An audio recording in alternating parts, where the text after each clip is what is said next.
மல்கியா 3ஆம் அதிகாரம் 3ஆம் வசனம். அவர் உட்கார்ந்து வெள்ளியை புடமிட்டு சுத்திகரித்துக் கொண்டிருப்பார். அவர் லேவியின் புத்திரரை சுத்திகரித்து அவர்கள் கர்த்தருடையவர்களாய் இருக்கும்படிக்கும் நீதியாய் காணிக்கை செலுத்தும்படிக்கும் அவர்களை பொன்னை போலவும் வெள்ளியை போலவும் புடமிடுவார். கர்த்தர் உட்கார்ந்து புடமிடுகிற ஒரு காரியம் மல்கியா 3:3 சொல்லி இருக்கு. இது எல்லாருக்கும் நமக்கு எல்லாருக்கும் தெரிஞ்ச வசனம் தான். புடமிடுதலுடைய நோக்கமே 2 காரியத்துக்கு தான். புடமிடுதலுடைய 2 காரியம். ஒன்று, அதில் இருக்கிற களிம்புகளை நீக்குவது. 2வது, அதை ஒரு நல்ல பொருளாய் உருவாக்குவது. இதுக்கு தான் ஒரு தட்டான் என்ன செய்யறான்? புடமிடுகிற ஒரு ஆசாரி அந்த வேலையை செய்யறது காரணம் என்ன? 2 காரியம். ஒன்று, அந்த புடமிடும் பொழுது அதுக்குள்ள இருக்கிறதான களிம்புகள் எல்லாம் என்ன செய்யும்? போயிடும், பியூர் ஆயிடும். 2வது, தன்னை எப்படி உருவாக்கணும்னு அவன் நினைக்கிறானோ அதை அப்படி என்ன செய்யலாம்? செய்யலாம். அதனாலதான் இங்கேயும் 2 காரியம் சொல்லி இருக்கு. ஆண்டவர் செய்யற 2 காரியம். அவர்கள் கர்த்தருடையவர்களாய் மாற வேண்டும். 2வது, நீதியாய் காணிக்கையை செலுத்தும்படி. காணிக்கை என்கிறது பணம் நினைச்சிடக்கூடாது. நீதியாய் காணிக்கை செலுத்துவதுங்கிறது நீதியாய் பணத்தை போய் கோயிலில் கொடுக்கறது இல்ல, அப்படி அல்ல. இந்த இடத்துல காணிக்கைங்கிறது நம்மை ஒப்பு கொடுப்பதார். எபேசியருக்கு நிருபம் 5ஆம் அதிகாரத்தை பார்க்கும்போது 2ஆம் வசனம். கிறிஸ்து நமக்காக தம்மை தேவனுக்கு சுகந்த வாசனையான காணிக்கையாகவும் பலியாகவும் ஒப்பு கொடுத்து நம்மில் அன்பு கூர்ந்தது போல நீங்களும் அன்பிலே நடந்து கொள்ளுங்கள். சுகந்த வாசனையாக இயேசு தன்னை பலியாக காணிக்கையாக ஒப்பு கொடுத்தார். அப்ப அவர் என்ன காணிக்கைனா தன்னை தான் ஒப்பு கொடுத்தார். இயேசு போய் எங்கேயும் தேவாலயத்தில் பணத்தை காணிக்க போடல. அங்க என்ன இருக்கு? அவர் தன்னை சுகந்த வாசனையாக காணிக்கையாக ஒப்பு கொடுத்தார். அப்ப காணிக்கையாக இங்க 2 காரியம் சொல்லியிருக்கு. ஒன்னு, நம் கர்த்தருடையவர்களாய் மாற. 2வது, நீதியாய் காணிக்கை செலுத்தக்கூடியவர்களாய் நம்மையே அர்ப்பணித்து உருவாக்கக்கூடிய ஒரு வாழ்க்கைக்கு சமர்ப்பித்தல். இதுதான் புடமிடுதலுடைய ரகசியம். புடமிடுதலுடைய வெளியரங்கமான காரியமும் மறைவான காரியமும் இதுதான். அந்த களிம்பு நீங்கிற வரைக்கும் அவன் செஞ்சிட்டு இருப்பான். களிம்பு நீங்கிற வரைக்கும் எதை அடிச்சுக்கிட்டே இருப்பான்? அந்த சூட்டை கூட்டிக்கிட்டே இருப்பான். திரும்ப தான் எதிர்பார்க்கிறது உருவாக்குற வரைக்கும் அதை நெஞ்சிட்டே இருப்பான். அந்த தன்மையிலே தான் வச்சிருப்பான். நீங்க இந்த பைப்பு, இந்த கம்பிகள் இதெல்லாம் நீங்க பாத்தீங்கன்னா அந்த ஸ்டீல் கம்பெனியில அது உருக்குறாங்க. உருக்கி அந்த ஆஷ்ல விடுவாங்க, அந்த மோல்டிங்ல உள்ள விடுவான். விட்டா இந்த இரும்பு கம்பி எப்படி தெரியும் தெரியுமா? முதல்ல எப்படி இருக்கும் தெரியுமா? எப்படி இருக்கும்? தண்ணி மாதிரி இருக்கும். தண்ணினா தீ, அக்னி பிளம்பு. அப்படியே இரும்பு தண்ணி மாதிரி ஊத்துவான், காய்ச்சி ஊத்துறது. அப்படியே அது ஹை டெம்பரேச்சர்ல கொடுத்த உடனே இந்த இரும்பு உருகி அப்படி தண்ணி மாதிரி வரும். பார்த்தா சும்மா மஞ்சள் கலர்ல சிவப்பு கலர்ல அப்படி கையை வச்சா செத்தாம அப்படி வரும். அதை அந்த மோல்டிங்ல விட்ட உடனே அது கம்பி ஆகிறாது. அதை எப்படினாலும் வளைக்கலாம். நான் ஒரு கம்பெனியில பார்த்தேன், அதனால தான் சொல்றேன்.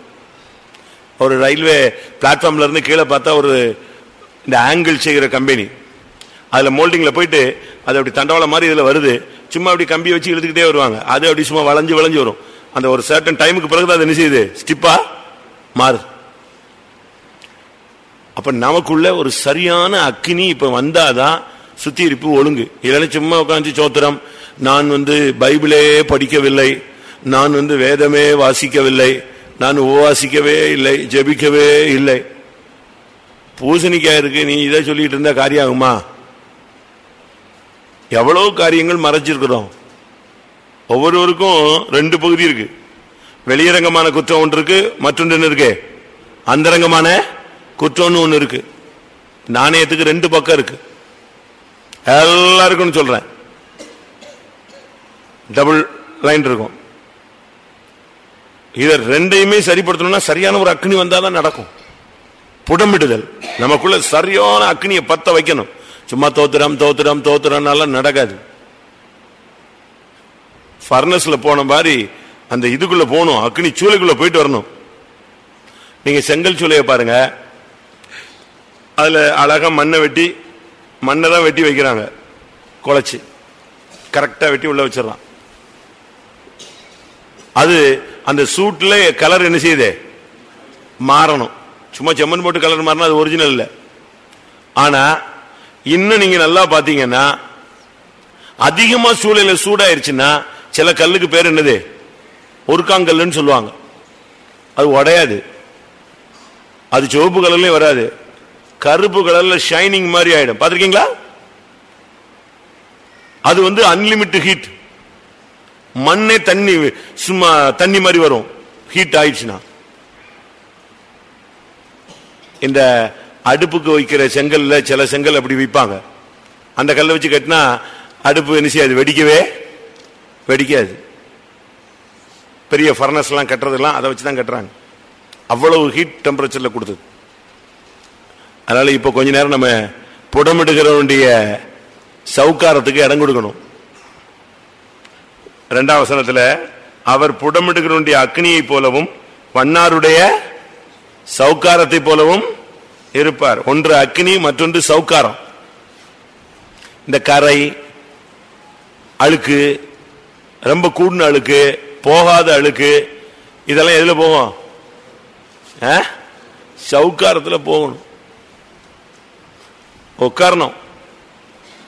நம்ம ஒன்னும் பேசக்கூடாது. ஆண்டவரே, அவர் ஆவியானவர் சொல்லுவார், நீ இப்படி இப்படி செஞ்சது தப்புன்னு. ஆண்டவரே ஆமா ஆண்டவரே, ஆமா ஆண்டவரே, மன்னிச்சிரும். இப்படித்தான் யாரு ஏத்துக்கிட்டா? ஏசு ஏத்துக்கிட்டா. இப்படித்தான் மனவாட்டி ஏத்துக்கொள்வாள். அப்படித்தானே? மனவாட்டிலாம் அப்படித்தானே? கரெக்ட் தானா?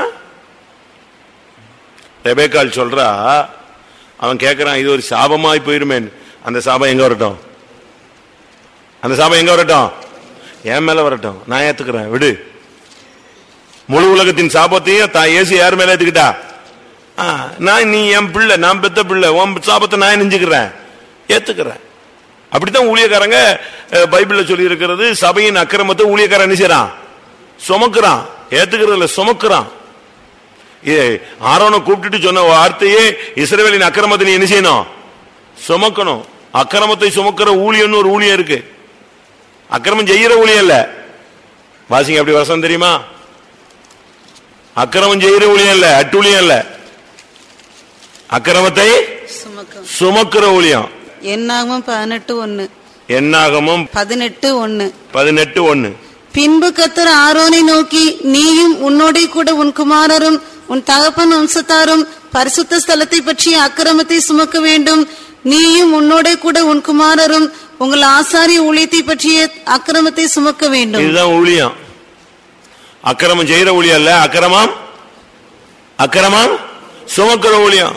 தாயும் தகப்பனும் கஷ்டப்பட்டு பிள்ளைய பெற்று படிக்க வச்சு வளர்க்கு, கடனைப்பட்டு சாப்பிடாம இவங்க தன்னுடைய ஆசை இச்சைகள் எல்லாம் அடக்கி தன்னுடைய வசதி வாய்ப்பெல்லாம் குறைச்சி தான் பிள்ளைய படிக்க வச்சு நல்லபடியா செய்யணும்னு ஆசைப்படுறான். ஆனா அந்த பையன் போய் போக்கிரியா செஞ்சிடறான், மாறிடுறான். இன்னாருடைய பையங்கிற அந்த அக்கிரமத்தை யாரு ஏத்துக்கிறா? ஒவ்வொரு தாய் தகப்பனும் ஏத்துக்கிறாங்க. அவங்க தஞ்ச தப்பு கிடையாது. யார் செய்யற தப்பு? அவன் செய்யற தப்பு.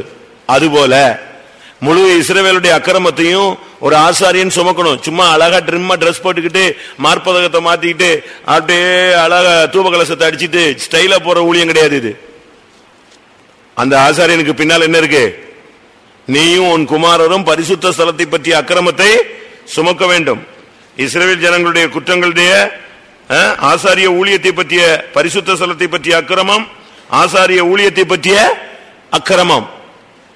சும்மா இதுதான் ஊழியம். 2 ஆடு கொண்டு வந்து பலி செலுத்துவாங்க. ஒரு ஆடு செத்து போயிடும். ஒரு ஆடை எங்க விட்டுருவாங்க?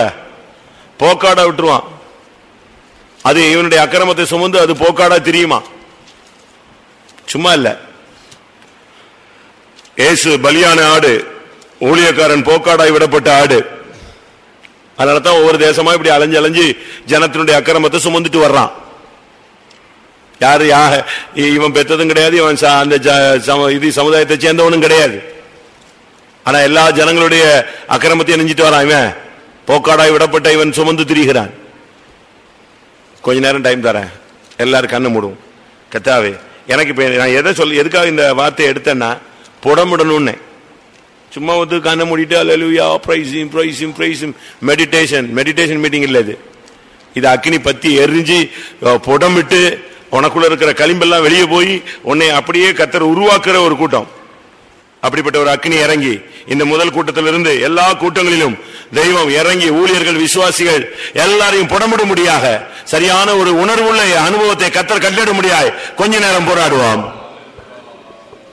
ஆமென் ஆமென் ஆமென்.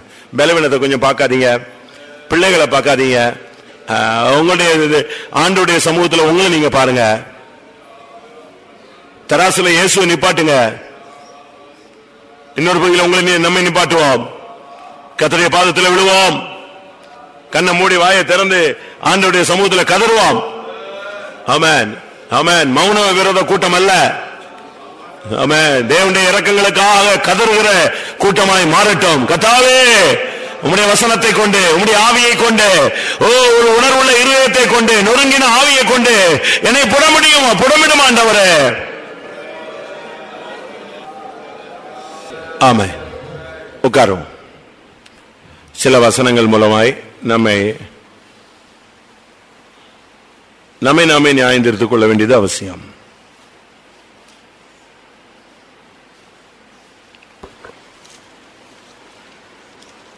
ஒரு நியாய தீர்ப்பு உண்டு என்பதை நாம் மறந்துவிடக்கூடாது. வெளிப்படுத்தல் 20ஆம் அதிகாரம் 11 வாசிங்க. பின்பு நான் பெரிய வெள்ளை சிங்காசனத்தையும் அதன் மேல் வீற்றிருக்கிறவரையும் கண்டேன்.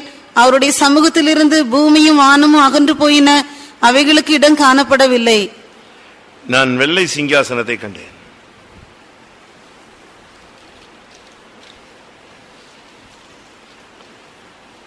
அதில் வீற்றிருக்கிறவரையும் கண்டேன். 13ஆம் வசனம் எல்லாரும் நியாய தீர்ப்பு அடைந்தார்கள் என்று சொல்லியிருக்கு. முதலாவது, நம்ம எல்லா கிரியைகளுக்கும் ஒரு நியாய தீர்ப்பு உண்டுங்கிறத மறந்துடக்கூடாது. தானியேலின் புஸ்தகம் 7ஆம் அதிகாரம் 9-10 இதை ஏற்கனவே தன்னுடைய தரிசனத்தில் தானியேல் கண்டு எழுதி வச்சிருக்கிறார். நான் பார்த்து கொண்டிருக்கையில் சிங்காசனங்கள் வைக்கப்பட்டது, நீண்ட ஆயுசுள்ளவர் வீற்றிருந்தார். அவருடைய வஸ்திரம் உறைந்து மலையை போலவும், அவருடைய சிரசின் மயிர் வெண்மையாகவும் பஞ்சை போல துப்புரவாகவும் இருந்தது. அவருடைய சிங்காசனம் அக்கினி ஜுவாலையும் அதன் சக்கரங்கள் எரிகிற நெருப்புமாயிருந்தது. அக்கினி நதி அவர் சந்நிதியிலிருந்து புறப்பட்டு ஓடினது. 1000 பேர் அவரை சேவித்தார்கள். கோடா கோடி பேர் அவருக்கு முன்பாக நின்றார்கள். நியாய சங்கம் உட்கார்ந்தது, புஸ்தகங்கள் திறக்கப்பட்டது. இதேதான் வெளிப்படுத்தல் 20 சொல்லியிருக்கு. கோடா கோடி பேர் அவருக்கு முன்பாக நின்றார்கள். அப்ப நாம போய் அந்த நியாய தீர்ப்புல நின்னா என்ன ஆகுறது? இத்தனை வருஷம் பைபிளை தூக்குனது, இத்தனை வருஷம் இயேசுவேன் கத்திட்டு இருந்தது, இத்தனை வருஷம் ஆவியில் நிறைஞ்சது, நகையை கலத்தினது, ஒயிட் அண்ட் ஒயிட் போட்டது, பல பிரதிஷ்டைகள் பண்ணது, மீசை எடுத்தது, தாடி எடுத்தது, இப்படி சொல்லிட்டே போலாம். எவ்வளோ நமக்கு கிருபைகளை சத்தியங்களை கேட்க ஆவியான நம்மோட இடைபட நமக்குள்ள எவ்வளவோ உருமாற்றங்கள் நினைச்சது நடக்குது. இவ்வளவு நடந்து கடைசியில போய் அங்க போய் நின்னா என்ன வருது? பிரயோஜனம் இல்லையே. 1 கொரிந்தியர்ல பவுல் பேசுகிறார், நம்மை நாமே நிதானித்து அறிந்தால் நாம் நியாயம் தீர்க்கப்படும். 1 கொரிந்தியர் 11:31. நம்மை நாமே நிதானித்து அறிந்தால் நாம் நியாயம் தீர்க்கப்படும். அடுத்த வசனம், நாம் நியாயம் தீர்க்கப்படும் போது உலகத்தோட ஆக்கினைக்குள்ளாக தீர்க்கப்படாதபடிக்கு கர்த்தராலே சிட்சிக்கப்படுகிறோம். அப்ப நம்மை நாமே நிதானிச்சு அறிஞ்சிட்டா எதுல இருந்து தப்பிடலாம் சொல்லுங்க? நியாய தீர்ப்புல இருந்து தப்பிடலாம். அப்ப நமக்கு நியாய தீர்ப்பு கிடையாது. கிடையாதுன்னு ஒண்ணு அசால்ட்டா இருந்துடக்கூடாது. அப்படி ஒரு வாழ்க்கை நம்ம என்ன செய்யணும், இந்த உலகத்துல வாழணும். மத்தேயு 19ஆம் அதிகாரம் 27-28. அப்பொழுது பேதுரு அவரை நோக்கி, இதோ நாங்கள் எல்லாவற்றையும் விட்டு உம்மை பின்பற்றினோமே, எங்களுக்கு என்ன கிடைக்கும் என்றான். அதற்கு இயேசு, மறுஜென்ம காலத்திலே மனுஷகுமாரன் தம்முடைய மகிமையுள்ள சிங்காசனத்தின் மேல் வீற்றிருக்கும் போது என்னை பின்பற்றின நீங்களும் இஸ்ரவேலின் 12 கோத்திரங்களையும் நியாயம் தீர்க்கிறவர்களாக 12 சிங்காசனங்களின் மேல் வீற்றிருப்பீர்கள் என்று மெய்யாகவே உங்களுக்கு சொல்லுகிறேன். அப்ப நாம் என்ன செய்ய போறோம்? சிங்காசனங்களை உட்கார்ந்து நம்ம யாரும் என்ன செய்ய போறோம்? நியாயம் தீர்க்க போகிறோம். அப்ப நமக்கு என்ன இருக்கக்கூடாது? நாம் நியாயம் தீர்க்கப்பட கூடாது. வெளிப்படுத்தல் 20ஆம் அதிகாரம் 4ஆம் வசனம். அன்றியும் நான் சிங்காசனங்களை கண்டேன், அவைகளின் மேல் உட்கார்ந்தார்கள், நியாய தீர்ப்பு கொடுக்கும்படி அவர்களுக்கு அதிகாரம் அளிக்கப்பட்டது. நியாய தீர்ப்பு அளிக்கப்படி அவர்களுக்கு அதிகாரம் கொடுக்கப்பட்டது. அப்ப நியாய தீர்ப்பு கொடுக்கிறதான ஒரு ஜட்ஜாக நம்ம போய் உட்கார போறோம். ஆனா அதே ஜட்ஜு லஞ்சம் வாங்கிட்டான்னு சொல்லி சிறைச்சாலைக்கு போறது பூமியில நினைச்சிடும். பாக்குறோமா இல்லையா? பாக்குறோம். 1 கொரிந்தியர் 6ஆம் அதிகாரத்துல அற்ப வழக்குகளுக்காக நீங்க மற்றவங்கிட்ட போறீங்களே, பரிசுத்தவான்கள் தானே நியாயம் தீர்ப்பாங்க அப்படின்னு சொல்லி இருக்கு. 2ஆம் வசனம். பரிசுத்தவான்கள் உலகத்தை நியாயம் தீர்ப்பார்கள் என்று அறியீர்களா? உலகம் உங்களால் நியாயம் தீர்க்கப்படுவதா இருக்க அற்ப வழக்குகளை தீர்க்க நீங்கள் அபாத்திரரா? உலகம் உங்களால் நியாயம் தீர்க்கப்படக்கூடியதா இருக்க. அப்ப இருந்து என்ன விளங்கிக் கொள்றோம்? இயேசு நியாயம் தீர்க்கிறவர். மனவாட்டி சபையும் போய் உட்கார்ந்து பூமியை, உலகை, புறஜாதிகளை, கீழ்ப்படியாதவர்களை எல்லாரையும் என்ன செய்ய போறோம்? நாம் நியாயம் தீர்க்கணும். அப்ப நியாயம் தீர்க்க போறவன் இந்த உலகத்துல நம்ம நாமே என்ன செய்யணும்? நிதானித்து அறியணும். அப்ப நியாயம் தீர்க்க படம் நம்மளை இங்கேயே சிச்சித்து நம்மளை இங்கேயே கிளியர் பண்ணி விடுறார். அதனால இந்த விஷயத்துல நாம ரொம்ப கவனமாக இருக்க வேண்டிய ஒரு காலம். நாம இந்த நாட்கள்ல அசால்ட்டா இருக்க கூடாது. எதுக்கெல்லாம் நியாய தீர்ப்பு? நான் கொஞ்சம் பாயிண்ட்ஸ் உங்களுக்கு சொல்றேன். இதெல்லாம் நமக்குள்ள இருந்துச்சுன்னா நாம நியாயம் தீர்க்கப்படுவோம். நாம் மற்றவங்களை நியாயம் தீர்க்க மாட்டோம். நல்லா கவனிச்சுக்கோங்க. நம்முடைய ஜீவியத்தில் நியாய தீர்ப்புக்குரிய காரியங்கள் மறைந்திருக்கிறதா? 1 சாமுவேல் 3ஆம் அதிகாரம் 13ஆம் வசனம். அவன் குமாரர் நல்லா கவனிக்கணும். டைம் நீங்க வேஸ்ட் பண்ணிடக்கூடாது. நீங்க ரொம்ப மிகுந்த சிரமத்துல தான் வந்திருக்கீங்க ஃபர்ஸ்ட் கூட்டத்துக்கு. அதை நீங்க யூட்டிலைஸ் பண்ணிக்கணும். அவன் குமாரர் தங்கள் மேல் சாபத்தை வர பண்ணுகிறதை அவன் அறிந்திருந்தும் அவர்களை அடக்காமற் போன பாவத்தை நிமித்தம் நான் அவன் குடும்பத்துக்கு என்றும் நீங்காத நியாய தீர்ப்பு செய்வேன் என்று அவனுக்கு அறிவித்தேன். இது குடும்பத்துக்கே ஒரு நியாய தீர்ப்பு வருது. குடும்பத்துக்கே மருமக அன்னைக்கு விழுந்து சாகுறா, 2 பிள்ளை சாகுது, மாமனார் சாகுறாரு, ஒரு ஃபேமிலி அறுப்புண்டு போகுது. அப்படி ஒரு நியாய தீர்ப்பு. நேற்று ஒரு சிஸ்டர் என்கிட்ட பேசிட்டு இருந்தாங்க. அப்ப நான் சொன்னேன், அது ஒரு சாபமா இருக்குமா? அவங்க சென்னைக்கு பக்கத்தில் இருக்காங்க. நல்ல வசதியான ஃபேமிலி, பிள்ளைங்க நல்ல அழகானவங்க. அவங்க அந்த நார்த் இந்தியன் கிராஸ், அதனால பிள்ளைகள் சக்கச்சவேர்னு இருப்பாங்க, நல்லா அழகா இருக்காங்க, ஃபாரின்ல இருக்காங்க. ஆனா அந்த வீட்டில் பாத்தீங்கன்னா அந்த பையனுக்கு கல்யாணம் ஆகல. வயசு கேட்டா ஒரு 2 அக்கா தங்கச்சி குடும்பங்கள்ல சொல்றேன். அக்காவும் தங்கச்சி தான் ஒரு வீட்டில். அந்த 2 குடும்பத்திலையும் உள்ள 2 குடும்பத்திலையும் ஒரு பொண்ணு ஒரு பையன், ஒரு பொண்ணு ஒரு பையன், 4 பேருக்கும் கல்யாணம் ஆகல. ஒரு வீட்டில் உள்ள பையனுக்கு வயசு 46, இன்னொரு வீட்டில் உள்ள பையனுக்கு வயசு 41, அடுத்த வீட்டில் உள்ள பொண்ணுக்கு 36 வயசு, இன்னொரு வயசு 38 வயசு. 4 பேரும் கல்யாணம் ஆகல, படிச்சிருக்காங்க, அழகு இருக்கு, வசதி இருக்கு, நல்ல வேலையில இருக்காங்க, வெளிநாட்டில் இருக்காங்க. நான் என்ற அதுக்கு சொன்னாங்க. நான் சொன்னேன், ஐயோ இது ஏதோ ஒரு சாபம், பிள்ளைகள் வாழ்க்கைப்படாத ஏதோ ஒரு போராட்டம் இருக்கு. குடும்பத்துக்கே நியாய தீர்ப்பு. இங்க பாருங்க, அதுக்கு காரணம் சொல்றாரு ஆண்டவர். உன் பிள்ளைகளை நீ அடக்காமல் போன பாவத்தின் நிமித்தம். பிள்ளைகளுக்கு ஒரு லிமிட் தான் சுதந்திரம் கொடுக்கணும். பிள்ளைகள் ஒரு லிமிட்டை தாண்டுற வரைக்கும் அடிமைக்கும் அவனுக்கும் என்ன கிடையாது, அடிமைக்கும் அவனுக்கும் வித்தியாசம் கிடையாதுன்னு கலாத்தியர்ல வாசிக்கிறோம் நினைக்கிறேன். கரெக்டா நான் சொல்றது? கலாத்தியர் 4:1. பின்னும் நான் சொல்லுகிறது என்னவெனில், சுதந்திரவாளியானவன் எல்லாவற்றிற்கும் எஜமானாய் இருந்தும் அவன் சிறு பிள்ளையாய் இருக்கும் காலமளவும் அவனுக்கும் அடிமையானவனுக்கும் வித்தியாசம் இல்லை. அதான் உண்மை. நீங்க இந்த சின்ன பிள்ளைகள் எல்லாம் ஒரு சிலர் பாருங்க, ரொம்ப ஃப்ரீனஸ்.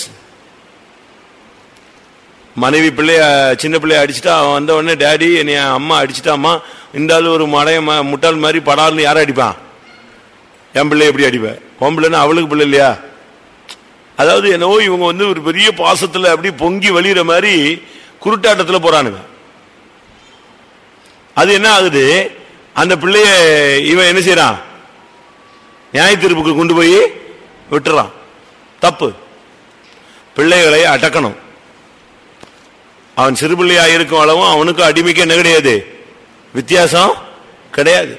பிள்ளையானவனை நடத்த வேண்டிய வழியில் நடத்து, அவன் முதிர் வயதிலும் அதை பிள்ளையின் இருதயத்தில் மதியினும் ஒட்டி இருக்கும், அதை அந்த தண்டனையின் பிறம்பு அதை அகற்றும். பாசம் வேற, கண்டிப்பு வேற. பாசம் அன்புன்னு சொன்னா அதுக்கு இன்னொரு பேர் என்னது சொல்லுங்க? சிக்ஷை. தகப்பன் எவனை நேசிக்கிறானோ அவனை அவர் சொல்லுங்க சிக்ஷிக்கிறார். கர்த்தர் எவனை நேசிக்கிறாரோ அவனை அவர் என்ன செய்கிறார்? சிக்ஷிக்கிறார். அப்படி சிக்ஷிக்கா விட்டால் அவன் யாரு? வேசியின் பிள்ளை. உங்க பிள்ளை இல்ல, ஒழுங்கா பெறாத பிள்ளை. கண்ட்ரோல்ல வைக்கணும். அதுக்காக டெய்லி போட்டுன்னு அடிச்சுக்கிட்டு அவனை மரத்து போக வச்சு அவன் அடியிலேயே சூரி சொரணை இல்லாம பெறக்கூடாது. கண் அசைவிலேயே பிள்ளைகளை கட்டுப்பாடோடு நீங்க வளர்க்கணும். அதான் முக்கியம். பிள்ளைகளை ரொம்ப கவனமா வளர்க்கணும். இல்லைன்னு பாருங்க, ஏலி செத்துட்டான், அன்னைக்கு 2 பிள்ளைகள் செத்தது, மருமகள் டப் டப் டப் டப்னு போயிடுச்சே, குடும்பமே சீரழிஞ்சு போயிடுச்சே. அப்படி ஒரு நியாய தீர்ப்புக்கு நம்ம குடும்பங்கள் போகணுமா சொல்லுங்க? போகணுமா? அந்த நிலவரத்துக்கு நம்ம போகக்கூடாது. அவள் சாக போற நேரத்தில் செத்தா, ஒரு குடும்பமே வரிசையா போயிடுச்சு. பாத்தீங்களா? முதலாவது குடும்பத்தின் நியாய தீர்ப்புல இருந்து நம்ம தப்பிக்கணும். உங்க குடும்பத்துக்கு ஏதாவது நியாய தீர்ப்பு வர்றது மாதிரி உள்ள ஏதாவது செயல்கள் இருக்கா? பிள்ளைகளை நீங்க கண்ட்ரோல்ல வைக்கலையா? ஏலிக்கு பிள்ளைகளை தெய்வம். பிள்ளைகள்னா அவனுக்கு உயிர். பிள்ளைகளுக்கு தான் ஃபர்ஸ்ட் ப்ரிஃபரன்ஸ், அது பிறகுதான் மற்றவங்களுக்கெல்லாம். 1 சாமுவேல் 2ஆம் அதிகாரம் 29ஆம் வசனம் கடைசி பகுதி வாசிங்க. நீ என்னை பார்க்கிலும் உன் குமாரரை மதிப்பானேன் என்கிறார். ஆண்டவர் கேட்கிறாரு, நீ என்னை பார்க்கல யார அதிகமா மதிக்கிற? உன் பிள்ளைய மதிக்கிற. கர்த்தரை மதிக்கிறது இல்ல. நீ என்னை பார்க்கல உன்னுடைய பிள்ளைகளை அதிகமாய் மதிக்கிறபடினால் இந்த நியாயத்திற்கு அவனால பிள்ளைகளை கண்ட்ரோல் பண்றதுக்கு சக்தி கிடையாது. இப்படித்தான் ரொம்ப பெற்றோர்கள் இருக்காங்க. தாவீது என்ன பெரிய ஆளா? அம்னோன் தப்பு பண்றான், அவனை கூப்பிட்டு தண்டிச்சிருக்கலாம், கண்டிச்சிருக்கலாம். கண்டுக்கவே இல்லை. குடும்பத்தையே நாசம் பண்றான், பிள்ளைகளுடைய வாழ்க்கையை கெடுக்கிறான், ஒன்னும் கண்டுக்கல. ஆனா அம்னோன அப்சலோம் கொண்டுட்டான். ஆனா இவனை அப்சலோம் விரட்டிட்டு எங்க வச்சிடான்? திருவா போடுறான். எப்படா அவனை அடிச்ச, எப்படா அவனை வெட்டின, எப்படி வெட்டின, எப்படி வெட்டின? முதல்ல அவனை கரெக்ட் பண்ணியிருந்தா இந்த கொலை நெஞ்சிருக்காது. அவன் மாம்சீகமா நடந்தான். அன்னைக்கு அவனை கூப்பிட்டு சரியா தண்டிச்சிருந்தா அப்சலோம் அமைதியா இருந்திருப்பான், அமைதியா போயிருப்பான். சரி வாங்கிட்டான். அவன் 2 வருஷமா பார்த்தான் இந்த தகப்பன் இவ்வளவு மோசமான ஆளா இருக்கான், பிள்ளைய கண்டிக்க மாட்டேங்கிறான், அப்ப நம்ம தான் தண்டனை கொடுக்கணும்னு சொல்லி அவன் தண்டனை கொடுத்தான். தண்டனை கொடுத்தவனை விரட்டிக்கிட்டு வேங்க வரட்டான், அப்சலோம் கொன்றுவேங்கிறான். அப்சலோம் போயிட்டான். நம்ம அப்படிலாம் செய்யக்கூடாது. கரெக்ட் டயத்துல நம்ம அந்த வேலை. யாக்கோபு அடுத்து இல்ல, நான் ஏற்கனவே சொன்னதுதான். யாக்கோபுடைய மகள் தீனாள் ஊரை சுத்தி வாழ்க்கையை கெடுத்துட்டா. அதுல வாழ்க்கை போயிருச்சேன்னு தம்பி அண்ணன்களுக்கெல்லாம் பயங்கர கொதிப்பு. யார வெட்டிட்டான்? சீகம் பட்டணத்தில் உள்ள அவ்வளவு வரையும் கொண்டு விட்டானுங்க. சிமியோனு லேவியும் ஆட்சிட்டான். அதுக்கு யாக்கோபுக்கு பயங்கர டென்ஷன். என் பேரை கெடுத்துட்டீங்க, என் பேரை கெடுத்துட்டீங்க. உன் பிள்ளை பேரை கெடுத்தா அது பேருக்கு இல்ல, உன் ஐயன் பண்ண தப்பு தான் பேரை கெடுத்துருச்சா? அப்படி நான் சொல்றது கரெக்டா? சரிதானே? பொம்பளை பிள்ளை தவறு செய்யும் போது அவளை கண்டிச்சு வளர்க்கறதுக்கு உனக்கு சக்தி இல்ல. பையன் போய் ஒரு பிரச்சனை பண்ணிட்டானா உடனே அதுக்காகத்தான் அவன் பிரச்சனை பண்ணான். இப்படித்தான் வேதத்துல இவங்க முரண்பாடாக இருக்கிறார்கள். அதனால்தான் நியாய தீர்ப்பு டக்குன்னு ஃபேமிலிக்கு வருது. தயவு செய்து இன்னைக்கு நீங்க தேவ சமூகத்துல இந்த கூட்டம் முடிகிறதுக்குள்ள கர்த்தாவே என் குடும்பத்தின் நியாய தீர்ப்புக்கு நான் ஒரு காரணமா என்ன செய்யக்கூடாது, இருக்க கூடாது. இதுதான் பிரேயர். என் பிள்ளைகளுடைய வாழ்க்கை கெட்டு போறதுக்கு நியாய தீர்ப்புக்கு நான் ஒரு காரணமா இருக்கக்கூடாது. குடும்பத்துக்கு ஒரு பெரிய நியாய தீர்ப்பு வந்தது. நாம் அப்படிப்பட்ட குடும்பத்தை சேதப்படுத்துகிற ஒரு கூட்டமாக நாம் மாறக்கூடாது. அடுத்ததாக சங்கீதம் 1:5. ஆகையால் துன்மார்க்கர் நியாய தீர்ப்பிலும் துன்மார்க்கர் நியாய தீர்ப்பில் நிலை நிற்க முடியாது. நம்முடைய வாழ்க்கையில துன்மார்க்கம் இருக்கக்கூடாது. துன்மார்க்கத்தை வச்சுக்கிட்டு நம்ம பரலோகம் போக முடியாது. ஒரு சிலர் எல்லா துன்மார்க்கத்தையும் வச்சுக்கிட்டு அவன் பேசுறத பார்த்தா லா பேச மாட்டான், வசனம் பேசுவான். வாழ்க்கை துன்மார்க்கம், ஆனா பேசுறது என்னது? பேசுறதெல்லாம் அட்டே எங்க அப்பா அப்படி வசனம் இப்படி வசனமா. நமக்கு கூட வசனம் ஜலத்துல மறந்து போயிடும். அவன் ரொம்ப தெளிவா இருப்பான். 50ஆம் சங்கீதம் 16, 17, 18. தேவன் துன்மார்க்கனை நோக்கி, நீ என் பிரமாணங்களை எடுத்துரைக்கவும் என் உடன்படிக்கை உன் வாயினால் சொல்லவும் உனக்கு என்ன நியாயம் உண்டு? சிட்சையை நீ பகைத்து என் வார்த்தைகளை உனக்கு பின்னாக எரிந்து போடுகிறாய். நீ திருடனை காணும் போது அவனோடு ஒருமித்து போகிறாய். விபச்சாரோடும் உனக்கு பங்குண்டு. துன்மார்க்கனை பத்தி நீ பாபம் செய்கிறாய், அநியாயம் செய்கிறாய், உனக்கு நியாய தீர்ப்பு உண்டுன்னு சொல்லாம அவனை பார்த்து சொல்றாரு, நீ எப்படிப்பா என் பிரமாணங்களை சொல்ற? ஒரு இடத்துல ஒரு ஆள் திருடிட்டான். இங்க கூட ஒரு பையன் இருந்தான். அவன் ஒரு தப்பு பண்ணிட்டான். அவனை போயிட்டு வான்னு சொல்லி அனுப்பிட்டாங்க. அவன் நம்ம பையன்கிட்டலாம் சொல்லியிருக்கான், 7-70 தடவை மன்னிக்கணும் இருக்கு, இந்த ஆளுங்க ஒரு ட்ரிப் கூட மன்னிக்க மாட்டேங்கிறான். எப்படி? இவன் பண்ணது பயங்கரமான பொல்லாத்தனம். விசுவாச வீட்டில் என்ன செய்ய முடியாது, வைக்க முடியாது. நான் ஒரு பைத்தம்ல இருக்கும்போது ஒரு ஆள் திருடிட்டாரு. அவரை பிடிச்சி அச்சுப்பிட்டாங்க டப்புன்னு. அடியை வாங்கிட்டு, ஏங்க 7 தடவை மன்னிக்கணும், என்னங்க எப்படி அடிக்கிறீங்கன்னா எப்படி இருக்கும்? அடியை வாங்கிக்கிட்டு அவன் எதைத்தான் சொல்றான் புரியுதா? பிள்ளைகளை வச்சு விளாண்டுக்கிட்டு பரலோகத்தை விட்டுறாதீங்க. கர்ப்பவதிகளுக்கும் பால் கொடுக்கிறவர்களுக்கும் ஐயோன்னு இருக்கு, உஷாரா இருங்க. அடியை வாங்கிக்கிட்டு அந்த ஆள் சொல்றது என்னது, ஏங்க இப்படி அடிக்கிறீங்க, 7-70 தடவை மன்னிக்கணும்னு சொல்லியிருக்கு, இப்படி அடிக்கிறான். திருடக்கூடாதுன்னு சொல்லியிருக்கலப்பா, அது உனக்கு தெரியாதா? 7-70 தடவை மன்னிக்கணுங்கிற வசனம் மட்டும்தான் உனக்கு தெரிஞ்சிருக்க தவிர பிறர் பொருளை சொல்லுங்க அந்த வசனம் தெரியலையே. நீ என் பிரமாணங்களை எடுத்துரைக்கவும் என் உடன்படிக்கையை உன் வாயினால் சொல்லவும் உனக்கு என்ன நியாயம் உண்டு? நீ என் சிட்சையை பகைக்கிறாய், என் வார்த்தைகளையோ உனக்கு பின்னாக எரிந்து போடுகிறாய். சிட்சையில துன்மார்க்கனுக்கு ஒத்துக்க மாட்டான். நீ இப்படி தப்புன்ட்ட உனக்கு இந்த கண்டிஷன், அது எப்படி அவனுக்கு கொடுக்கல இவனுக்கு கொடுக்கல, அவன் அப்படி இருக்கான் இவன் எப்படி இருக்கான், டக்குன்னு லா பாயிண்ட தூக்கிட்டு வந்துருவான். சிட்சிக்கப்படணும், சிட்சிக்கணும். நீதிமான் என்ன செய்யட்டும்? நீதிமான் தலையை உயர்த்து. நீதிமான் என்னது? தயவாய் குட்டட்டும்னா எப்படி? தயவாயெல்லாம் கிடையாது, குட்டட்டும். அது என் தலைக்கு எப்படி இருக்கட்டும், ஏத்துக்கிறேன், அடிக்கட்டும், என்னை கண்டிக்கட்டும், என்னை சீர்படுத்தட்டும், நான் எப்படியாவது சரியாகணும். திருடனை காணும் போது ஒருமித்து போகிறாய். ஒரு சிலருக்கு சிச்சையே இருக்கக்கூடாது, அப்படி புகழ்ந்துகிட்டே இருக்கணும். அரசியல் தலைவர்கள் மாதிரி புகழ்ந்துகிட்டே இருந்தா எல்லா கூட்டத்துக்கும் வந்துருவான். நீ சரியில்லைன்ட்டா போதும், அதோட நான் இருக்கிற வரைக்கும் கூட்டத்துக்கு என்ன செய்ய மாட்டான், வரவே மாட்டேன். துன்மார்க்கெல்லாம் இருக்கக்கூடாது. ஆனா இவங்க துணிகரமா கூட்டத்துக்கெல்லாம் வருவாங்க. பிரசங்கியின் புஸ்தகம் 8ஆம் அதிகாரம் 10ஆம் வசனம். பரிசுத்த ஸ்தலத்துக்கு போக்குவரவு செய்த துன்மார்க்கர் அடக்கம் பண்ணப்பட்டதை கண்டேன். அவ்வளவுதான். பரிசுத்த ஸ்தலத்துக்கு துன்மார்க்கனா வந்துட்டு போயிட்டு மாற்றங்களே இல்லாம இருந்தா அடக்கம் தான் வரும், முடிவுதான் வரும். நமக்கு இந்த நாட்கள்ல துன்மார்க்கத்திலிருந்து ஒரு விடுதலை வேணும். துன்மார்க்கர்களை கத்தர், சன்மார்க்கனையும் துன்மார்க்கனையும் தேவன் நியாயம் தீர்ப்பார். அதனால் நமக்குள்ள இருக்கிற துன்மார்க்கங்கள் என்ன, ஏதாவது ஒரு துன்மார்க்கம் இருக்கா, கர்த்தருக்கு பிரியமில்லாத காரியங்கள் இருக்கான்னு பார்க்கணும். பிரசங்கி 3ஆம் அதிகாரம் 17ஆம் வசனம்.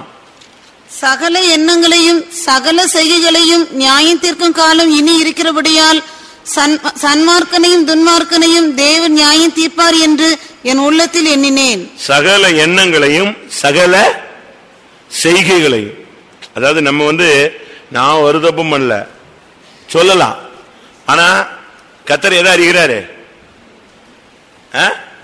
எண்ணங்களை பார்க்கிறார். மனுஷனுக்கு தெரியாது, ஆனா தேவனோ இருதயத்தை, மனுஷ முகத்தை தானே பார்க்க முடியும், ஆனா தேவன் எதை பார்க்கிறாரு, இருதயத்தை பார்க்கிறார், சகல எண்ணங்களையும். அதனாலதான் பவுல் சொல்லுகிறார், கிறிஸ்துவை அறிகிற அறிவுக்கு விரோதமாக எழும்புகிற எல்லா மேட்டிமையான எண்ணங்களையும் நாங்கள் சிறைப்படுத்துகிறோம். அதனால எண்ணங்களுக்கு கூட நியாய தீர்ப்பு. அப்படி பார்த்தா நம்ம கற்பனையிலேயே போய்கிட்டு இருக்கோம், கற்பனையிலேயே போய்கிட்டு இருக்கோம். அடிக்க முடியாது, அடி 4 அடிச்சிருக்கணும், என்ன பண்றது, நமக்கு சக்தி இல்லை, ஆண்டவராவது அடிக்கட்டும் அப்படிங்கிறோம். நம்ம எண்ணங்கள்லாம் எப்படி இருக்கு, பரிசுத்தவான்களுடைய எண்ணங்கள் நமக்கு இருக்கா? எண்ணங்களையும் சகல செய்கைகளையும் நியாயம் தீர்ப்பார். நம்ம என்ன செய்யறோமோ அவ்வளவுத்தையும் கர்த்தர் பார்த்துட்டு தான் இருக்காரு. நான் முந்தி ஒரு காலத்துல யோசிச்சேன், அப்ப எனக்கு அறிவு கம்மி. ஐயோ அப்பா, கோடிக்கணக்கான பேர் இருக்கான், அவன் எங்கெல்லாமோ என்னெல்லாமோ பண்ணிட்டு அலையறான், இதெல்லாம் எங்க கணக்குல வரப்போகுதுன்னு. இப்ப இந்த வீடியோ சிடி அது இதுன்னு வந்த பிறகு ஆமா இதெல்லாம் இருக்கும், ஒத்துக்கலாம். அப்படித்தானே? ஒரு இவ்வளவு சைஸ் மெமரி சிப்பு என்னெல்லாமோ சேட்டை பண்ணுது. மெமரி கார்டு பார்த்திருக்கீங்களா? மெமரி கார்டு, அதுலயும் பாதி இது என்னது, பிளாஸ்டிக், பாதி தான் என்னது, அந்த உலோகம். அது இங்க உட்கார்ந்து இருந்தா கூட சேட்டலைட் கனெக்ஷன் என்ன செய்யுது, சுண்டி இழுக்குது. உனக்கு அதே வார்த்தையை அப்படியே சொல்லுது. அப்பதான் யோசிச்சேன், கொஞ்சோண்டு மெமரி சிப் வச்சிருந்தா போதும், முழு உலகத்து கண்ட்ரோல் எங்க வச்சுக்கலாம், ஆண்டவர் கையில வச்சிருப்பார். எல்லாம் வரும். சிங்காசனங்கள் நிற்கும் போது, கோடி கோடி ஜனங்கள் வரும்போது அது வாட்டுக்கு திரையில ஓட வேண்டியதுதான். அவனை கூப்பிட்டு, இந்த குற்றம் செய்தாய் உனக்கு எரிநரகம், இந்த குற்றம் செய்தாய் உனக்கு புறம்பான இருள், இப்படிலாம் சொல்ல வேண்டியதில்லை. அவன் நின்ன உடனே அவன் போயிடுவான், எழுதிட்டு போயிடும், நியாயம் தீர்க்கப்படும். சகல எண்ணங்களையும் சகல செய்கைகளையும் கர்த்தர் நியாயம் தீர்ப்பார். நம்ம நினைக்கிறோம் யாருக்குமே தெரியாதுன்னு. பூனை கண்ணை மூடிக்கிச்சான், அது நினைப்பு என்னது, பூலோகம் இருண்டு போச்சு. அடி விழும் பாருங்க, கட்டை தூக்கிட்டு மண்டில அடிப்பான். அப்பதான் தெரியும் அடி எங்க விழுந்துருச்சு. நியாய தீர்ப்பு வரும், அன்னைக்கு தான் தெரியும், ஓஹோ நம்ம நினைச்சது தவறுன்னு. நம்ம நினைக்கிறோம் எதுவுமே யாருக்குமே தெரியாதுன்னு. ஒளிப்பிடங்களில் செய்ததை கர்த்தர் எங்க கொண்டு வந்து நிறுத்துவாரா, வெளியே கொண்டு வந்து நிப்பாட்டுவார். ரொம்ப கவனமா இருக்கணும். நம்முடைய எண்ணங்களை நாம் சரி செய்ய வேண்டிய காலத்துக்கு வந்துட்டோம். மத்தேயு 12:36. மனுஷர் பேசும் வீணான வார்த்தைகள் யாவையும் குறித்து நியாயத்தீர்ப்பு நாளிலே கணக்கு ஒப்புவிக்க வேண்டும் என்று உங்களுக்கு சொல்லுகிறேன்.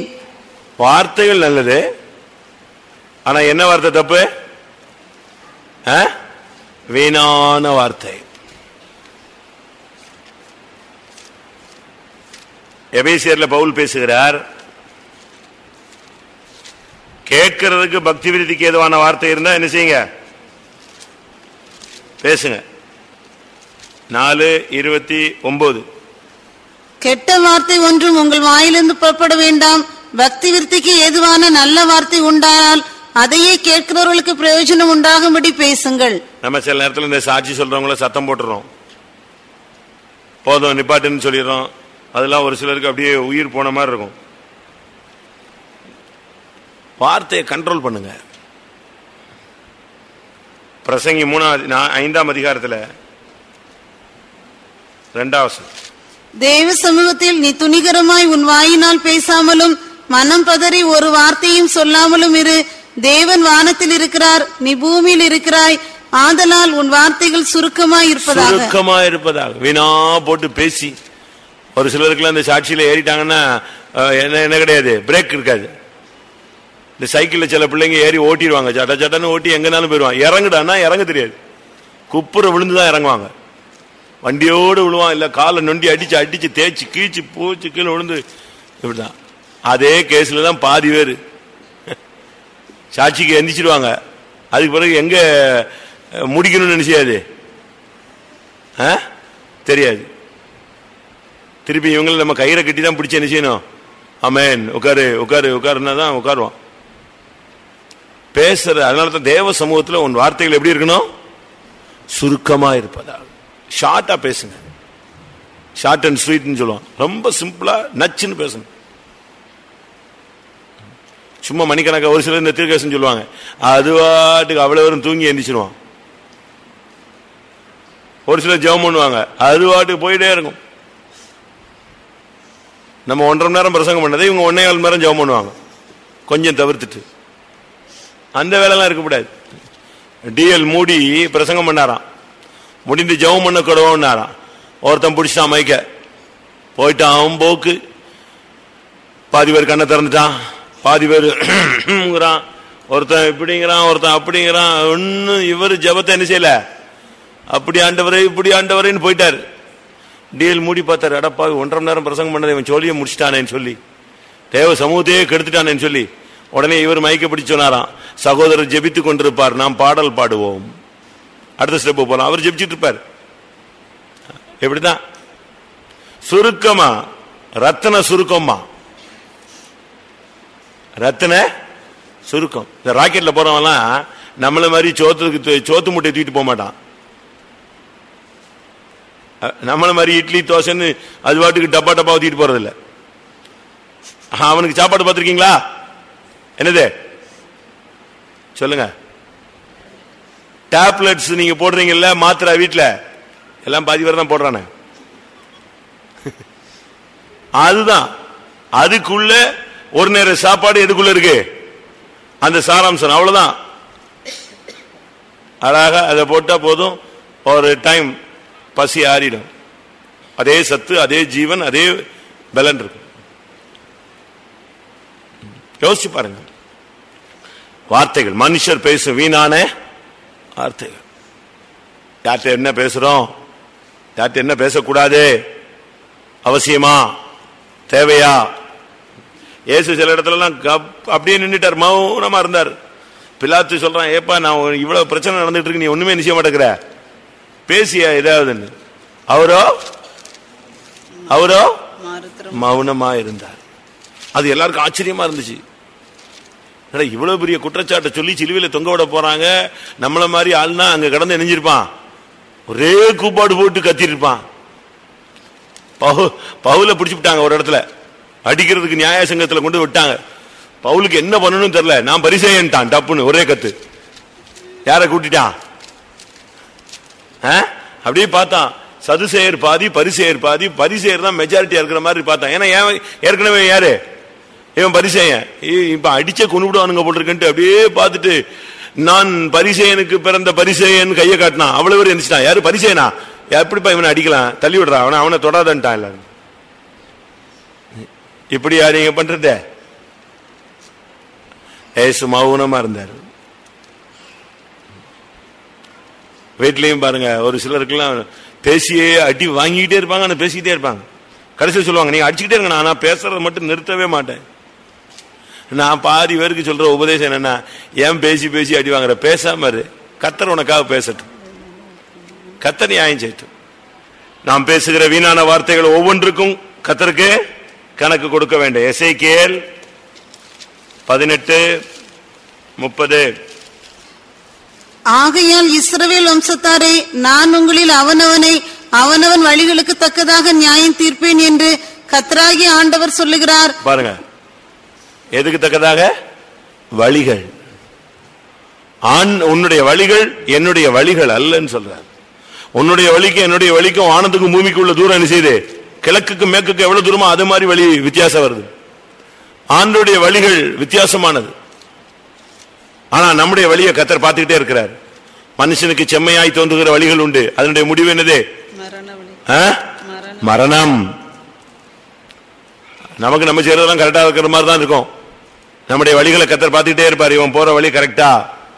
ஆனா யோபு சொல்றான், நான் போகும் வழியை அவர் அறிவார். நான் எந்த பாதையில போயிட்டு இருக்கேன்னு கர்த்தருக்கு தெரியும். நம்முடைய வழிகள் எப்படி இருக்கு? ஏசாயால இருக்கு இல்லையா, உன்னுடைய வழிகள் எப்படி இருக்கிறது? 56:5-7-8. துன்மார்க்கன் தன் வழியையும் அக்கிரமக்காரன் தன் நினைவுகளையும் விட்டு கர்த்தரிடத்தில் திரும்ப கடவன். 8. என் நினைவுகள் உங்கள் நினைவுகள் அல்ல, உங்கள் வழிகள் என் வழிகளும் அல்லவென்று கர்த்தர் சொல்லுகிறார். பூமியை பார்க்கிலும் வானங்கள் எப்படி உயர்ந்திருக்கிறதோ அப்படியே உங்கள் வழிகளை பார்க்கிலும் என் வழிகளும், உங்கள் நினைவுகளை பார்க்கிலும் என் நினைவுகளும் உயர்ந்திருக்கிறது. வானத்துக்கும் பூமிக்கு உள்ள டிஃபரெண்ட்ல மனுஷனுடைய வழியும் தேவனுடைய வழியும் என்ன செய்யுது? அவ்வளவு பெரிய டிஃபரெண்ட்ல இருக்கு. அவர் வானத்துல போய்கிட்டு இருந்தா எங்க போயிட்டு இருக்கான்? பாதாளத்துல போய்கிட்டு இருக்கான். உன் வழிகளை கர்த்தர் காண்கிறார். உன்னுடைய வழிகள் தேவனுடைய வழிகளா? உன்னுடைய வழிகளுடைய முடிவு பரலோகமா இருக்குமா? நீ போகிற வழி கேட்டுக்கு போகிற வழியா இல்ல ஜீவனுக்கு போகிற வழியா? வழிகளுக்கு தக்கதாக கர்த்தர் நியாயம் தீர்ப்பார். ரோமர் 2:16. என் சுவிசேஷத்தின்படியே தேவன் இயேசு கிறிஸ்துவை கொண்டு மனுஷருடைய அந்தரங்கங்களை குறித்து நியாய தீர்ப்பு கொடுக்கும் நாளிலே இது விளங்கும். அந்தரங்கங்களை கர்த்தர் நியாயம் தீர்க்கிறார். வெளியவே தெரியாது, மேனேஜ் பண்ணியே எத்தனை வருஷம் போயிட்டே இருக்கலாம். எப்படி அவங்க இப்படி ரகசியமான பாவத்தை வச்சுக்கிட்டே போறாங்க? தேவன் பார்க்கலையா? தேவன் பார்க்கிறாரு. அவன் விடுவான்னு அவர் எதிர்பார்க்கிறாரு. அதை வெளிப்படுத்தி அவனை அசிங்கப்படுத்துறது தேவனுக்கு எத்தனை நிமிஷம் ஆகும் சொல்லுங்க? நம்ம செய்யற தப்பு ஒரு மனுஷனுக்கு தெரிஞ்சிருச்சுங்க, அவன் உடனே அதுக்கு கண்ணு மூக்கு வாயை வச்சு நெஞ்சிருவான். வெளியே சொல்லுவானா சொல்ல மாட்டானா? அவனை விட்டுருங்க. நீங்க சொல்லுவீங்களா சொல்ல மாட்டீங்களா? அவங்களுக்கு இருக்க முடியாது. சோத்திரம் சோத்திரம் சோத்திரம் சோத்திரம் எப்படியாவது சொல்லிடணுமோ. ஆனா ஆண்டவர் அப்படி சொல்றது இல்ல. அந்த அந்தரங்கத்தை அப்படியே அந்தரங்கமாகவே வைக்கிறார். அதனாலதான் பைபிள் சொல்லுது, எவனுடைய பாவங்கள் மூடப்பட்டதோ அவன் பாக்கியவான். எவனுடைய பாவங்கள் மூடப்பட்டதோ அவன் பாக்கியவான். ஏன்? அவனுக்கு டைம் கொடுத்துட்டே வருவார். விடுறானா? வெட்டுருவான். சூழ்நிலையில் இப்படி மாட்டிட்டான், ரைட்டு, இப்படி வெயிட் பண்ணிட்டே இருக்கிறார். அந்த வெயிட்டிங் டயத்துக்குள்ள அவன் அந்தரங்க ஜீவியத்திலிருந்து சரிப்படுத்திக்கிட்டான்னா அவனுடைய பாவம் என்ன செய்யுது? அப்படி என்ன, நீங்களா தூங்கிட்டீங்களா இருக்கீங்களா சிஸ்டர்ஸ்லாம்? அவனுடைய பாவம் என்ன செய்யப்பட்டது? சங்கீதத்தில் வாசிங்க. சங்கீதம் 32:1. எவனுடைய மீறுதல் மன்னிக்கப்பட்டதோ எவனுடைய பாவம் மூடப்பட்டதோ அவன் பாக்கியவான். புரியுதா? மன்னிக்கப்பட்டவனும் பாக்கியவான், பாவம் மூடப்பட்டவனும் பாக்கியவான். அப்போ அவன் அந்த அந்தரங்க ஜீவியத்துல சரிப்படுத்திக்கிறான்னு அர்த்தம். கர்த்தர் பார்த்தாரு, ரைட், அப்படியே முடித்தார். அவன் சரியாயிட்டான்ல, இனி அவன் என்ன செய்ய வேண்டியதில்லை, வெளிப்படுத்தி கண்டிச்சு அவனை துக்கப்படுத்த வேண்டிய அவசியம் இல்லை. அவன் அப்படி மறைச்சு ஆண்டவர்ட்ட மன்னிப்பு கேட்டு கிளியர் பண்ணிட்டான், ரைட், அது அப்படியே விடு. வெளியரங்கமானது மனுஷனுடையது, மறைவானதெல்லாம் யாரு? ராஜாவின் மேன்மை என்ன? நீதிமொழிகள். காரியத்தை மறைப்பது ராஜாக்களுக்கு மேன்மை. ராஜா அப்படியே தெரிஞ்சாலும் அப்படியே அமைதியா இருப்பான், காரியத்தை நெஞ்சிருவான். ஏன்னா அவன் ராஜா. அவன் 2ஆம் கிளாஸ் பிள்ளை மாதிரி வெளியே நின்றுட்டு நினைச்ச முடியாது, பேசிட்டு இருக்க மாட்டான். வாசிங்க. காரியத்தை மறைப்பது தேவனுக்கு மேன்மை, தேவனுக்கே மேன்மை. காரியத்தை ஆராய்வதோ ராஜாக்களுக்கு மேன்மை. காரியத்தை மறைக்கிறது யாருடைய மேன்மை? தப்பா சொல்லிட்டேன். ராஜாக்கள் தேவனுடைய அப்படியே மறைச்சிருவார். அவன் என் பிள்ளை. ஒரு தாய் தன்னுடைய பிள்ளையினுடைய குற்றத்தை அப்படி மறைச்சிடறா, தகப்பன் அப்படியே மறைச்சிடறான். அதுபோல நாம் இந்த நாட்கள்ல நம்முடைய தேவன் நம்முடைய குற்றங்களை அப்படி மூடுறார். அந்த அந்தரங்கங்கள் நியாய தீர்ப்புக்கு வர்றதுக்கு முன்னால அந்தரங்க ஜீவியத்தை நீ என்ன செஞ்சுக்கணும்? எப்படி செஞ்சுக்கணும்? சரிப்படுத்திக்கணும். இல்லாவிட்டால் நாம் செய்யற அந்தரங்க காரியங்களுக்கு என்ன உண்டு? நியாய தீர்ப்பு உண்டு. அடுத்து 1 கொரிந்தியர் 6ஆம் அதிகாரம் 2ஆம் வசனம். பரிசுத்தவான்கள் உலகத்தை நியாயம் தீர்ப்பார்கள் என்று அறியீர்களா? உலகம் உங்களால் நியாயம் தீர்க்கப்படுவதா இருக்க அற்ப வழக்குகளை தீர்க்க நீங்கள் அபாத்திரரா? உலகம் உங்களால் நியாயம் தீர்க்கப்படும். நமக்குள்ள உலகம் இருந்தா நமக்குள்ள நியாய தீர்ப்பு உண்டு. உலகத்தில் உள்ள எந்த ஒரு காரியம் நமக்குள்ள இருந்தாலும் நியாய தீர்ப்பு உண்டு. உலகத்தை கத்தர பரிசுத்தவான்கள் என்ன செய்வாங்க? நியாயம் தீர்ப்பார்கள். உலகத்திலும் உலகத்தில் உள்ளவைகளிலும் அன்பு கூறாதிருங்கள். உலகம் அதன் ஆசை இச்சைகளும் ஒளிந்து போகும்.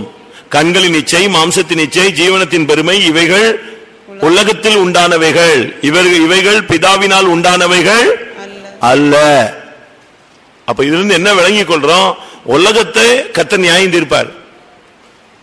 உலகத்தின் வேஷம் கடந்து போகிறது. அப்ப உலகம் நமக்குள்ள இருந்தா ஒரு நியாய தீர்ப்பு நிச்சயமா உண்டு. அதனால்தான் இயேசு அடிக்கடி சொல்றது உலகத்தான் அல்ல, நான் உலகத்தான் அல்ல. உலகத்தின் அதிபதி வருகிறான், அவனுடைய என்னிடத்துல ஒன்றும் இல்லை. உலகத்தின் வேஷம், உலகத்தின் ஆசாபாசங்கள், உலக ஆடம்பரங்கள், உலகத்துக்குரிய எது இருந்தாலும் நியாய தீர்ப்பு உண்டு. அடுத்து 1 கொரிந்தியர் 6:3. தேவதூதர்களையும் நியாயம் தீர்ப்போம் என்று அறியீர்களா? தேவதூதர்கள் நியாயம் தீர்க்கப்பட்டார்கள். ஏன்? அதுக்கு காரணம் என்ன? 2 காரணம் மட்டும் சொல்றேன், மற்ற காரியத்தை நம்ம அடுத்த ஸ்டெப்புக்கு போலாம். 1 பெருமை, 2வது ஆதி மேன்மையை அவர்கள் காத்துக்கொள்ளவில்லை. யூதா 6ஆம் வசனம்.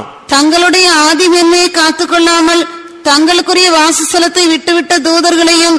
ஆதி மேன்மை கர்த்தர் உங்களுக்கு ஆதியில கிருபை கொடுத்திருந்தாரு, அபிஷேகம் கொடுத்திருந்தாரு, வார்த்தை கொடுத்திருந்தாரு, வல்லமை கொடுத்திருந்தாரு, சுகம், பலன், ஆரோக்கியம், ஐஸ்வர்யம், வசதிகளை கொடுத்திருந்தார். உங்களை நம்பினார், உங்களுக்குள்ளே பெரிய காரியங்களை எதிர்பார்த்தார். இவைகளை நீங்கள் நஷ்டப்படுத்தி விட்டால், ஆதி மேன்மையை நீங்கள் காத்துக்கொள்ளாவிட்டால், அந்த தூதர்களுக்கு என்ன இருந்துச்சு? நியாய தீர்ப்பு வச்சாரு. ஏசாயா 14 படி பார்க்கும் பொழுது அந்த தூதன் பெருமை பாராட்டினான். அதிகாலின் மகன் அவனை கீழே தள்ளினார். அப்ப தூதர்களை நியாயம் தீர்ப்போம் சொன்னா பெருமையானவர்களுக்கு நியாய தீர்ப்பு உண்டு. ஆதி நிலவரத்தை காத்துக்கொள்ளாதவனுக்கு என்ன உண்டு? நியாய தீர்ப்பு உண்டு. வெளிப்படுத்தல் 2ஆம் அதிகாரத்தில் ஆதியிலே செய்த கிரியைகளை விட்டாய் என்று உன் பேரில் எனக்கு ஒரு குறை உண்டு. நீ இன்ன நிலைமையிலிருந்து விழுந்தாய் என்பதை உணர்ந்து ஆதியில் செய்த கிரியைகளை மறுபடியும் செய்வாயாக. வெளிப்படுத்தல் 2ஆம் அதிகாரம் 4ஆம் வசனம். ஆனாலும் நீ ஆதியில் கொண்டிருந்த அன்பை விட்டாய் என்று உன் பேரில் எனக்கு குறை உண்டு. ஆகையால் நீ இன்ன நிலைமையிலிருந்து விழுந்தாய் என்பதை நினைத்து மனம் திரும்பி ஆதியில் செய்த கிரியைகளை செய்வாயாக. இல்லாவிட்டால் நான் சீக்கிரமாய் உன்னிடத்தில் வந்து நீ மனம் திரும்பாத பட்சத்தில் உன் விளக்கு தண்டை அதனிடத்தில் நின்று நீக்கி விடுவேன். பாருங்க, ஆதி மேன்மையை நீ விடக்கூடாது. ஆதியில செய்த கிரியைகளை விடக்கூடாது. ஆதியில செய்த ஜபத்தை விடக்கூடாது. ஆதியில பண்ண பிரதிஷ்டையை விடக்கூடாது. ஆதியிலே நீ பண்ணின உடன்படிக்கைகளை விட முறிக்க கூடாது. அடுத்ததாக 2 பேதுரு 3:7 இப்பொழுது இருக்கிற வானங்களும் பூமியும் அந்த வார்த்தையினாலேயே அக்கினிக்கு இரையாக வைக்கப்பட்டு தேவ பக்தி இல்லாதவர்கள் நியாயம் தீர்க்கப்பட்டு தேவ பக்தி இல்லாதவர்கள் நியாயம் தீர்க்கப்படுவார்கள். நம்ம கோயிலுக்கு வர்றது பக்தியா?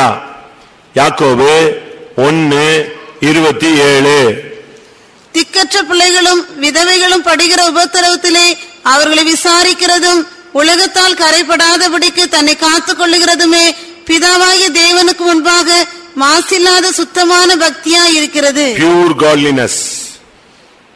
சுத்தமான பக்தினா என்னது?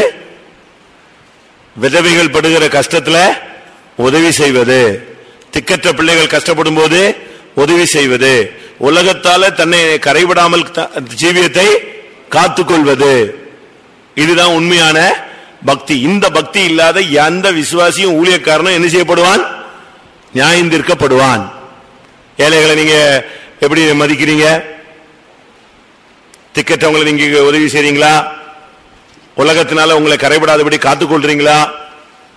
பக்தியினுடைய 2: 1 மற்றவங்களுக்கு உதவி செய்யறது ஒரு பக்தி, 2வது உங்களை காத்துக்கொள்கிறது ஒரு பக்தி. உன்னை சுத்தவனாக காத்துக்கொள். இருந்து என்ன விளங்கிக் கொள்றோம்னா, நியாய தீர்ப்புக்கு ஏதுவான வாழ்க்கை நாம் இந்த பாதையில வாழ்ந்து விடக்கூடாது. தேவ பக்தி இல்லாதோர் அவர்கள் நியாயம் தீர்க்கப்படுவார்கள். வெளிப்படுத்தல் 20:12 மரித்தோராகிய சிறியோரையும் பெரியோரையும் தேவனுக்கு முன்பாக நிற்க கண்டேன். அப்பொழுது புஸ்தகங்கள் திறக்கப்பட்டன. ஜீவ புஸ்தகம் என்னும் வேறொரு புஸ்தகமும் திறக்கப்பட்டது. அப்பொழுது அந்த புஸ்தகங்களில் எழுதப்பட்டவைகளின்படியே மரித்தோர் தங்கள் தங்கள் கிரியைகளுக்கு தக்கதாக நியாய தீர்ப்பு அடைந்தார்கள். மரித்தோர் தங்கள் தங்கள் கிரியைகளுக்கு தக்கதாக நியாய தீர்ப்பு அடைந்தார்கள். அப்ப கிரியைகளுக்கு என்ன உண்டு? தண்டனை உண்டு. நம்ம என்னென்ன கிரியைகள் இருக்கிறோ அவரவர் கிரியைகளுக்கு தக்க தண்டனை.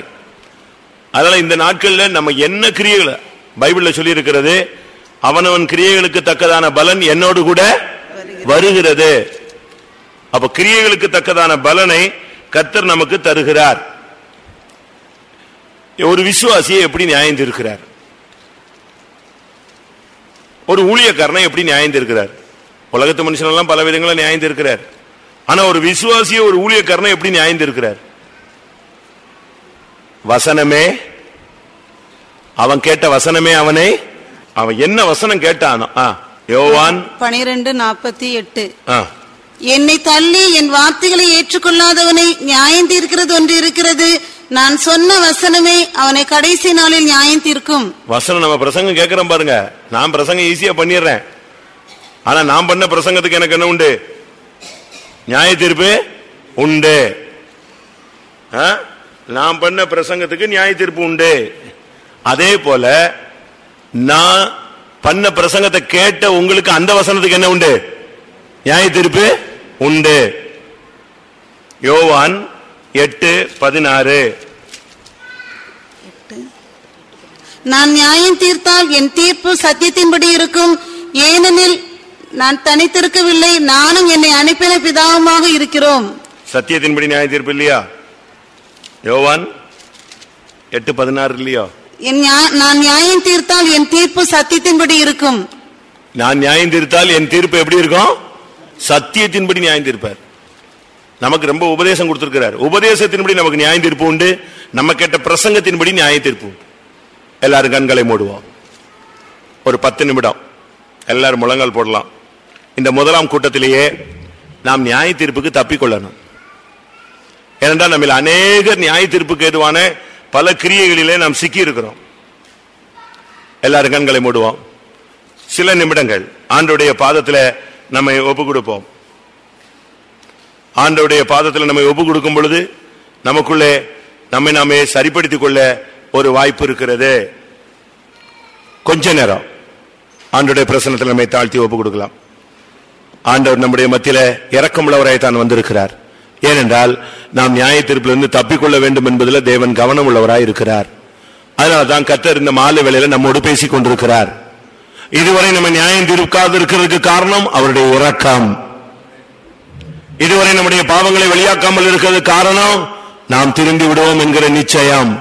அதனால்தான் நம்முடைய பாவங்களை அவர் மூடி வைத்திருக்கிறார். கொஞ்ச நேரம் டைம் கொடுக்கிறேன். கண்ணை மூடி ஆண்டுடைய சமூகத்தில் நம்ம ஒப்பு கொடுப்போம்.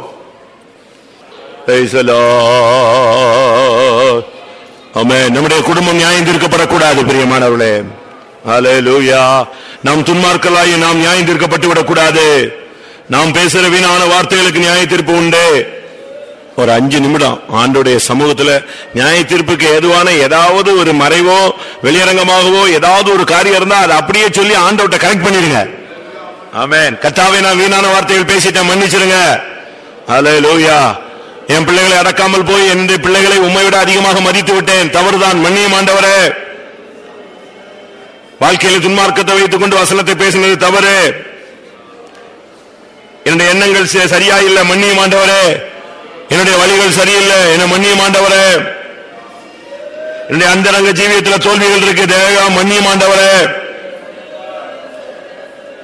தேவ பக்தியின் வேஷத்தை நான் தரித்துக் கொண்டேன், ஆனால் தேவ பக்தி இல்ல, என்ன மன்னியும் ஆண்டவரே. என் கிரியைகளுக்கும் என் ஜீவியத்திற்கும் நீர் என்னை நியாயம் தீர்த்தால் நான் எம்மாத்திரம். அல்லேலூயா.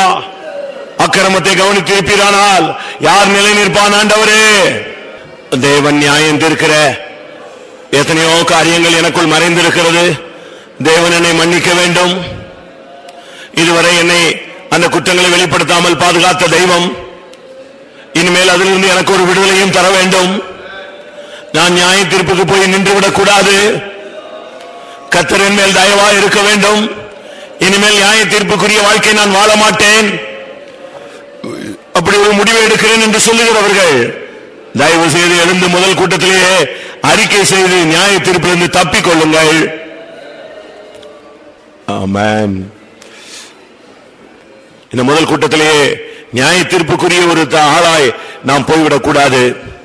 நியாய தீர்ப்புக்கு எதுவான ஏதாவது இந்த சொன்ன காரியத்தில் இருந்தால் இன்றைக்கே பலிபீடத்தில் வந்து பலிபீடத்தின் கொம்புகளை பிடித்துக் கொள்ளுங்கள். பழைய ஏற்பாட்டில் பலிபீடத்தின் கொம்பை ஒருவன் பிடித்து விட்டால் நியாய தீர்ப்பிலிருந்து தப்பிக்கொள்வான். கிருபாசனத்தின் கொம்புகளை பிடித்துக் கொள்ளுங்கள். ஆமென், ஆமென். கிருபாசனத்தண்டை ஓடிவா, ஏற்ற சமயத்தில் இரக்கம் வரும்படியாக. ஆமென். இரக்கத்தை பெற கிருபாசனத்தண்டை இயேசுவண்டை வாருங்கள்.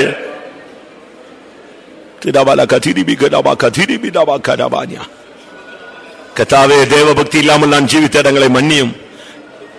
என் கிரியைகள் சரியில்லை, என் வழிகள் சரியில்லை, என் அந்தரங்க ஜீவியம் சரியில்லை, என்னுடைய வார்த்தைகள் சரியில்லை, என்னுடைய எண்ணங்கள் சரியில்லை.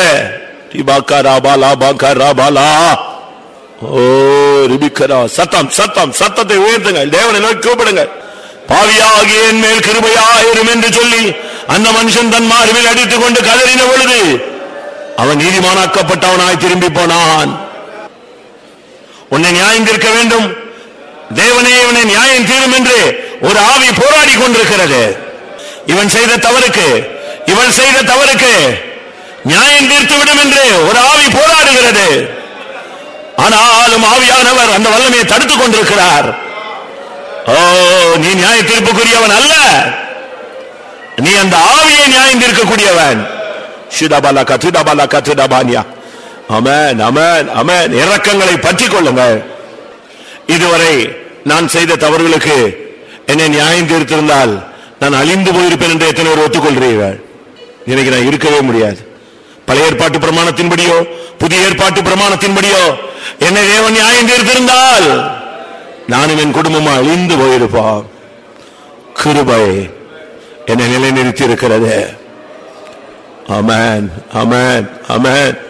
நியாய தீர்ப்புக்குரிய பாவம் இருக்கின்ற ஒத்துக்கொண்டவர்கள் இனிமேல் நான் அப்படி செய்ய மாட்டேன் என்கிற தீர்மானத்துக்குள்ள வாருங்கள் பிரியமானவர்களே. அதுக்குரிய ஒரு அபிஷேகத்தை கர்த்தர் தரட்டும். இதுவரை நியாய தீர்ப்புக்கு நேராகவே உன் வாழ்வை, உன் ஊழியத்தை, உன் வாழ்வின் ஒவ்வொரு பகுதியையும் இழுத்துக் கொண்டு போன ஆவி இப்பொழுது உன்னுடைய அறிக்கையின் மூலமாக உன்னை விட்டு விலகி நிற்கிறது. ஆமென்.